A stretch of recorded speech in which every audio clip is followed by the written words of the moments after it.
We are going to be creating a value chart like the one that you see up on the board. And so can I have you all come on over to where I am? And I want you to see how to set up the value chart. Do you mind moving your bag over? So come on over, and then this video will be posted also. So remember, my YouTube channel is Jude Rohr, and you can get to it from Clever also. Under video resources, there's a link to my YouTube channel. All right, so if you look up on the board, what you're going to see is, what do you call that? What are a couple names that you can call what you see on the board? Sphere. Sphere. What else can you call it? Circle. No. I mean, circle, sphere. Do you know why it's not a circle? Shadows. Yeah. So this is a circle, right? So is that. Once you put value in something, it becomes a form. It's the only way to create form. So you see how flat that face is up there? That face is flat because it doesn't have any value in it. You have to, this is what your faces look like before you put value in them. And that's why that's the next thing that we're gonna learn. We learned where to put everything, and now we're gonna learn value so we know how to make it look realistic. So I have a bunch of, have you ever even used these CDs? No. Anybody? CDs? DVD player at home, CD player in the car? Yeah. Maybe? Mm-hmm. Ours doesn't. Okay. Ours doesn't, we have an Explorer. Yeah. We don't have that. Yeah. Okay. Well, we're going to use CDs as templates. Now, can somebody, anyone who can see, can you tell me how many squares are at the bottom of that? Can you count and tell me?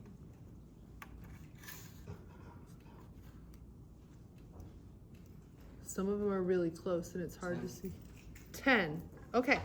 So I have a CD up there for you to trace, and then I have rulers in the drawer back there. And what you're gonna do, the important part that I want you to learn from this is I want you to learn how to shade. And so the setup, I'm gonna give you all kinds of little tricks to set up. So what I'm going to do, this paper is 12 inches long, so that gives me 1 inch on each side. I'm gonna make each square 1 inch wide, so I only need to go to 10. So what I'm going to do is I'm just gonna trace my ruler. And then I'm gonna cut it off at 10. So now I'm gonna go through and I'm gonna, do you remember what kind of marks I make when I measure? Do you remember what I told you they were? What kind of marks? Starts with C. People that build stuff. People that come in and work with wood. What are they called? Carving. What'd you say? You were close. Carving. Close. Carpenter marks, okay? So every inch, I'm going to make a carpenter's mark, and I'm gonna make it very lightly.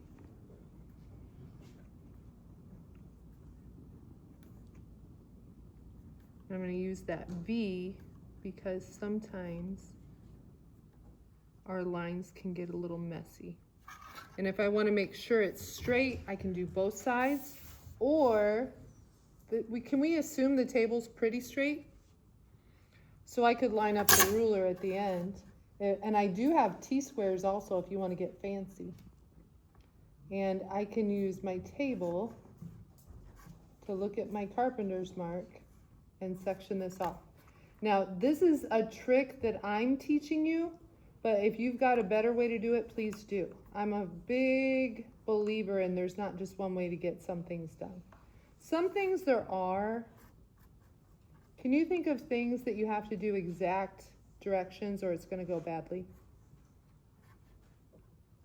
You think of anything where you didn't follow directions and everything just blew up?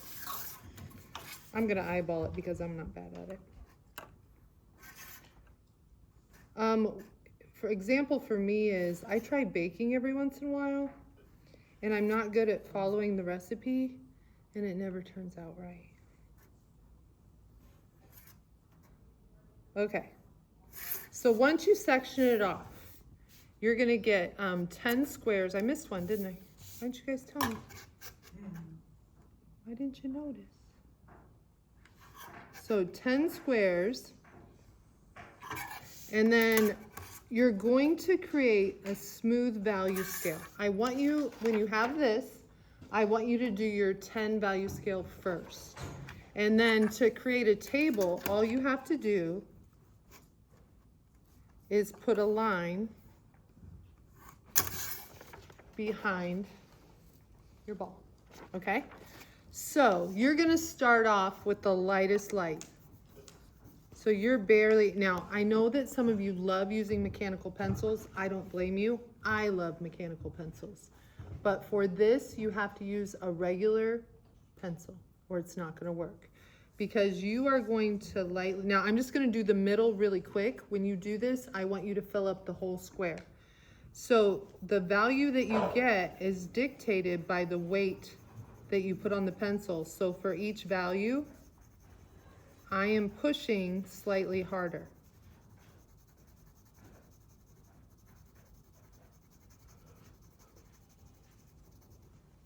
And now I'm gonna have to change the position of my pencil because I wasn't getting enough pressure. The pressure of the pencil dictates how dark things are gonna get. Until I get to the point where I'm pressing really, really hard and I've gotten to my darkest darks, okay? That's all the weight of the pencil. And I know some people like to shade things and then rub the heck out of it. Can I implore you, please do not rub the heck out of your drawing. I've talked to you about the tooth of the paper.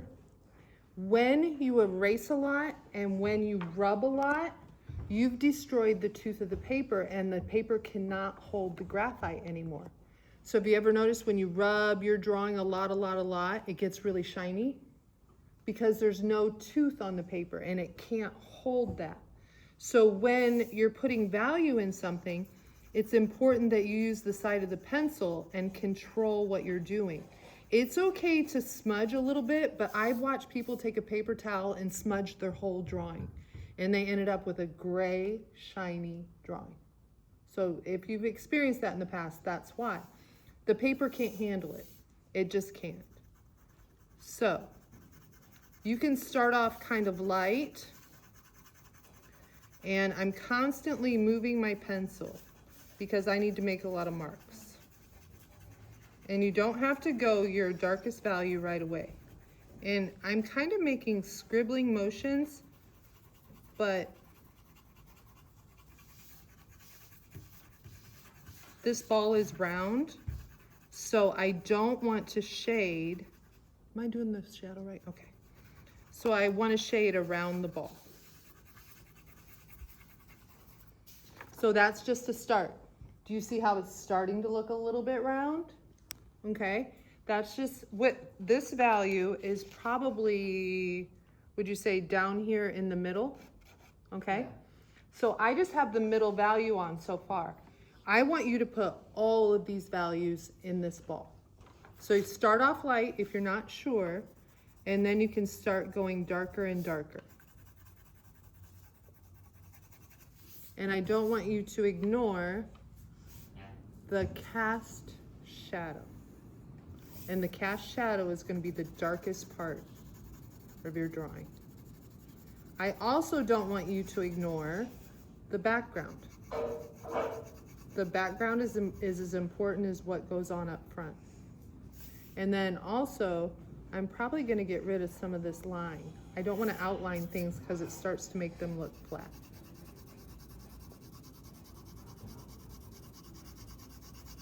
So you're gonna go a lot slower than I'm going, and you're gonna really get in there and get everything nice and neat.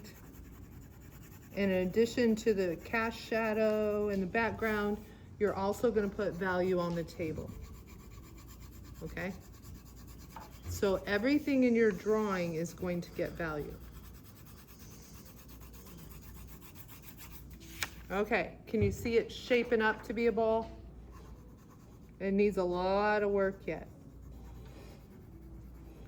But once you learn how to do this and you can start shading things and make them look three-dimensional, you can draw almost anything because you can make it look like it's popping out of the paper, and that's what we want. We want to make our 2D drawings look three-dimensional. And remember, the back is important as the front. Okay? Do you guys have any questions for me? No. All right. So now I want you to do your value chart. And then that skeleton that you did, I want you to go back and I want you to put value on it. And that's going to be posted for you on a warm-ups presentation in September. And we are getting ready. We are going to do a project based on the human skeleton. Because then I figure we can finish it just in time for Halloween too, and that might be kind of cool. Yeah? Okay. I think we're good then. The paper that you need for this is up there. The CDs are right beside the paper. It's the big paper you use for surrealism. And then in addition, some of you still need to finish your surrealism and your Zentangle. Just because I don't have due dates doesn't mean you don't have to do it, because I'm going to look at your portfolio.